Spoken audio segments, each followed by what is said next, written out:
Conclude చేస్తూ ఒక point sir, ఇందాక కూడా మనం ప్రస్తావిస్తూ వచ్చాము జమిలీ ఎన్నికలకు సంబంధించి. జమిలీ ఎన్నికలు 100% జరగబోతున్నాయి అనేటువంటి ఒక గట్టి వాయిస్ని బీజేపీ వినిపిస్తుంది. ఇటీవల జయప్రకాష్ నడ్డా గారు ఆయన మాట్లాడటం కేంద్ర మంత్రికి సంబంధించి, అలాగే రాయలసీమకు సంబంధించినటువంటి ప్రస్తుతం ఆంధ్రప్రదేశ్ సంబంధించి మంత్రిగా ఉన్నటువంటి సత్యకుమార్ గారు కావచ్చు, ఆదినారాయణ రెడ్డి లాంటి వాళ్ళు కూడా జమిలీ ఎన్నికలు రాబోతున్నాయి, మళ్ళీ తొందరలోనే ఎన్నికలు జరగబోతున్నాయి, ఇంతకంటే బంపర్ మెజార్టీ బీజేపీకి ఏపీలో రావాలంటూ కూడా ఆయన మాట్లాడుతూ వస్తున్నప్పుడు, ఏంటి నిజంగానే జమిలీ ఎన్నికలకు శ్రీకారం చుట్టబోతుంది, త్వరలోనే దీనికి సంబంధించి ఒక కీలక ప్రకటన కూడా వచ్చే అవకాశం ఉందంటూ కూడా తెలుస్తుంది, ఏం చెప్తారు?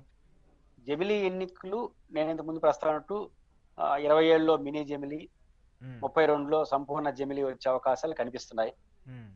27లో దానికి ఉన్న విశేష అధికారాలతో లోక్సభను రద్దు చేసి లోక్సభతో పాటు ఇంకొన్ని రాష్ట్రాలని ఉత్తరప్రదేశ్ లాంటి వెనక్కి కొంచెం ముందుకు నడిపి మాక్సిమం రాష్ట్రాలు 27లో తీసుకొచ్చేసి ఇంకా మిగిలిన రాష్ట్రాలు 32కి కంటిన్యూగా ఎప్పుడు జరిగినా జరిపేసేసి ఒక ఆలోచన చేస్తున్నట్టుగా మనకు అర్థం అవుతుంది. కొంచెం రీజనబుల్ కూడా అనిపిస్తా ఉంది. అది జరిగే అవకాశం ఉంది. First point. ఏమి జరిగినా జరగకపోయినా 27-28 ప్రాంతంలో ఎంపీ ఎలక్షన్ జరిగే అవకాశాలు స్పష్టంగా కనిపిస్తున్నాయి. రీజన్ ఏంటంటే ఉత్తరప్రదేశ్ లో జరుగుతున్న పరిణామాలు. ఉత్తరప్రదేశ్ బీజేపీకి ఆయువు పట్టు లాంటిది. ఇప్పటికే 2 సార్లు రాష్ట్రంలో గెలిచారు. కొంత అఖిలేష్ యాదవ్ కి అనుకూల వాతావరణం అక్కడ వచ్చుండాది. ఎంపీ ఎలక్షన్ లోనే అఖిలేష్ యాదవ్ కొంచెం పట్టు సాధించాడు. కాంగ్రెస్ అఖిలేష్ కలిశారు. ఇది మొదటి పాయింట్. బీఎస్పీ రోజు రోజుకి బలహీన పడతా ఉత్తరప్రదేశ్. బలపడితే వాళ్ళు ఓట్లు చేస్తారు, బలహీన పడితే ఆ ఓట్లు మళ్ళీ వీళ్ళకే వస్తాయి. ఎవరికి? బీజేపీ కాదు, ఎస్పీకి, కాంగ్రెస్. అది కూడా యాడ్ అవుతుంది. ఎంత ఎక్కువ మొన్న జరిగిన ఎంపీ ఎలక్షన్ లోనే అఖిలేష్ యాదవ్ పట్టు సాధిస్తే అప్పుడు ఆయన ప్రధానమంత్రి కాడు. అట్లాంటి ఎంపీకి అవకాశం. రేపు ఎమ్మెల్యేలు గెలిస్తే ఆయన ముఖ్యమంత్రి అవుతాడు. కాబట్టి ఆ గ్లామర్ ఉంది కాబట్టి ఎమ్మెల్యే ఎలక్షన్లు ఉత్తరప్రదేశ్ లో 28లో జరుగుతాయి. ఉత్తరప్రదేశ్ రాష్ట్రంలో కానీ బీజేపీ ఓడిపోతే దాని ఇంపాక్ట్ మెయిన్ ఎలక్షన్ లో పడిపోతుంది. ఆ రీత్యా చూసుకున్నప్పుడు ఉత్తరప్రదేశ్ ఎన్నికలు ఓడిపోతారు లేదు మనకు తెలుసు, గెస్ట్ చేయలేం. కానీ ఓడిపోతే పెద్ద రిస్క్ బీజేపీకి. అందుకని ఎంపీ ఎమ్మెల్యే 2 జరిగితే ఈయన అఖిలేష్ యాదవ్ ప్రధానమంత్రి కాడు కదా, ఈయన కోటేసిన ఒకటి అనే చర్చ పెడితే మోడీ గారి గ్లామర్ కూడా తోడైతే ఎంతో కొంత పర్సెంటేజ్ ఉత్తరప్రదేశ్ రాష్ట్రానికి ప్లస్ దేశానికి ఉపయోగపడుతుంది కదా అనే కాన్సెప్ట్ తో ఉంటున్నారు. కాబట్టి మినీ జమిలీ, సంపూర్ణ జమిలీ అన్న అవకాశం ఉంది.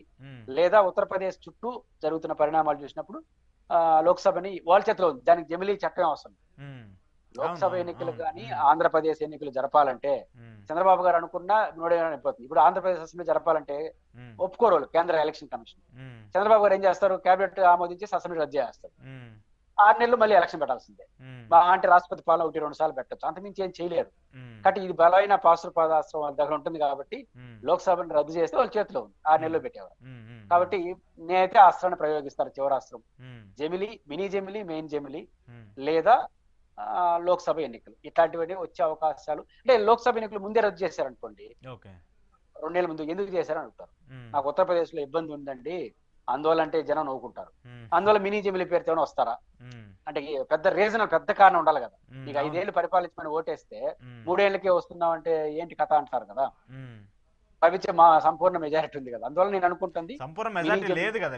లేదు కాబట్టి వెళ్ళే అవకాశాలు ఉంటాయి కదా. 10-15 సీట్లు ఈయన పోతే ఆయన పోతే ఈయన చాలా మంది వచ్చేస్తారు. అదేం పెద్ద ఇబ్బంది లేదు. చాలా మంది టచ్ లో ఉంటారు. అందువల్లే కదా మెజారిటీ లేకపోయినా నమస్కారం మోడీ గారు అని అందరూ పెడతా ఉండే. లేకపోతే సినిమా పార్టీ మెజారిటీ లేకపోయినా చాలా పార్టీలు ఆయన టచ్ లో ఉన్నాయి. ఈ రోజు బీజేపీని పడగొట్టే శక్తి ఎవరికి లోక్సభలో లేదు. వచ్చే ఎన్నికలు అయినా జరిగితే చెప్పలేను. అందువల్ల ఎట్లా జరుగుతుంది కాబట్టి ఇన్ని రోజులు అయితే చూడండి, సత్యకుమార్ గారు ఎప్పుడు జగన్ గారు చెప్పే వాయిస్ కి అనుకూలంగా మాట్లాడు, కొంచెం రివర్స్ లో మాట్లాడుతుంది. జగన్ గారు మొదటి నుంచి జమిలీ గిమిలీ అంటున్నారు అన్నాడు. జమిలీ లేదు, గిమిలీ లేదు, జమిలీ రాదు, వచ్చినప్పుడు 29లో వస్తుంది అన్నాడు. ఎవరు? మన సత్యకుమార్ గారు. ఆదినారాయణ రెడ్డి గారు కూడా మాట్లాడారు. ఇప్పుడు 29 మాట్లాడట్లా, తొందరగా జాగ్రత్త అన్నారంటే ఏదో ఒప్పందింది కావస్తా. కాబట్టి జరగదని గమ్మకు జరిగింది అనుకో, మళ్ళీ వాళ్ళే కదా బాస్పల్ వస్తారు. కాబట్టి సత్యకుమార్ గారు వాళ్ళు మాట్లాడినారు అంటే ఏదో వాసన అన్నట్టుగా మనం అనుకోవచ్చు. జేపీ నడ్డానే డైరెక్ట్ గా మీరు దీని మీద అవగాహన కల్పించండి అన్నారంటే దానికి అడుగులు పడుతున్నట్టే కదా మనకు అనిపిస్తూ ఉండేది. Right sir.